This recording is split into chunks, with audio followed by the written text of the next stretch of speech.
নিত্য পুজোর ফুল আমি বাড়ি থেকে পেয়ে যাই। আর গাছের ফুল দিয়ে পুজো দেওয়ার একটা আলাদা শান্তি। বাজারে তো ফুল কিনতে পাওয়াই যায়, কিন্তু তবুও বাড়ির গাছের ফুলের আলাদা শান্তি। যে বেলপাতা, দূর্বা আর অপরাজিতা ফুল সব কিছুই কিন্তু এগুলো বাড়ির পুজোর জন্য আমার লেগে যায়, গাছের ফুলগুলোই। আচ্ছা, বৃহস্পতিবার আর আম পাতা জোগাড় করে নিয়েছি। আর আমি ছোটো থেকেই না আমার পুজোর প্রতি একটা আলাদা ভক্তি, আলাদা ভালোবাসা। আমি ছোটো থেকে মার থেকে দেখে শিখেছি। যখন মা পুজো করতো, যে কোনো কাজই করতো, আমি বসে পড়তাম আর দেখতাম, শিখতাম। সেটা শিখে শিখে আমি ছোটো থেকে কিন্তু আমার পুজোর প্রতি একটা আলাদা ভালোবাসা চলে এসেছে, যে আমি ভক্তি ভরে পুজো করি। আর যেভাবেই দেখে আমি সেভাবেই করি। আর মাকেও দেখতাম এইভাবে করতে, আমিও সেটাই ছোটো থেকে করতে করতে আমার অভ্যাস হয়ে গেছে। আমার অসুবিধা কিছু হয় না, আমার এটা ভালো লাগে। আর নিত্য পুজোর আলাদা একটা মানে দিলে আমি ভগবানকে ধন্যবাদ জানাতে পারি যে আমি তোমার সেবা করতে পারছি। আচ্ছা, বৃহস্পতিবারে তো অনেক কাজ থাকে। বৃহস্পতিবারে আমি ঠাকুরঘরটা খুব ভালো করে পরিষ্কার করে নিই, আর সিংহাসনটা পরিষ্কার করি। আর এখানে আমি কিছু গোপালের আর জামা কাপড় আছে, সেগুলো আমি ভালো করে ধুয়ে মুছে নিই। আর আমার এটা করতে বেশ ভালোই লাগে। পুজোর কাজ আমি ছোটো থেকেই কিন্তু করে আসছি, তাই আমার কোনো অসুবিধা হয় না।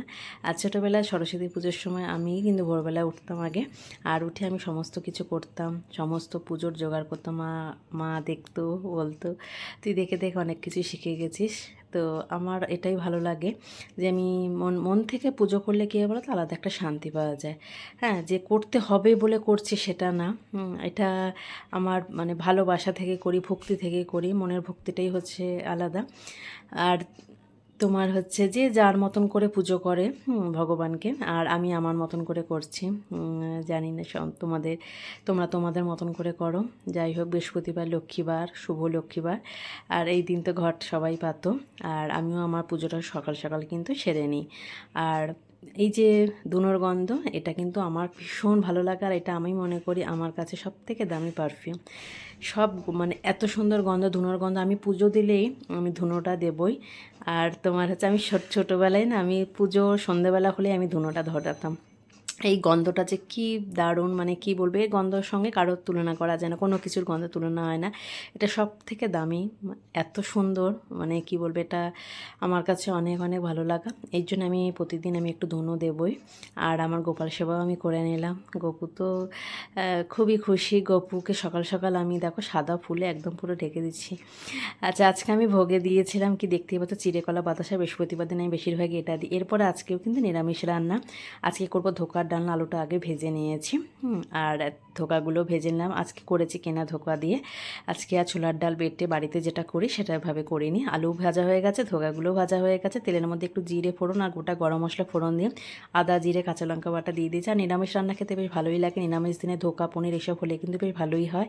আর আমি সোমবার বৃহস্পতিবার এই দুদিন আমাদের নিরামিষ হয়, এই জন্য নিরামিষ দিনগুলোতে এইসব আইটেমগুলো আমি রাখি। অনেক পুরোনো দিনের রান্না হলেও এটা কিন্তু বেশ স্বাদের। কিছু কিছু পুরোনো দিনের রান্না আছে, মোচা, থোর, ডুমুর, তারপরে আরও নিরামিষ কিছু আইটেম আছে, এগুলো কিন্তু বেশ স্বাদের হয়। আমি তো মাঝে মাঝেই করি, আর এখনও কিন্তু আমি সেই রান্নাগুলো চালিয়ে যাচ্ছি। যাই হোক, আজকে লাঞ্চ থালিতে কী কী আছে দেখে নাও।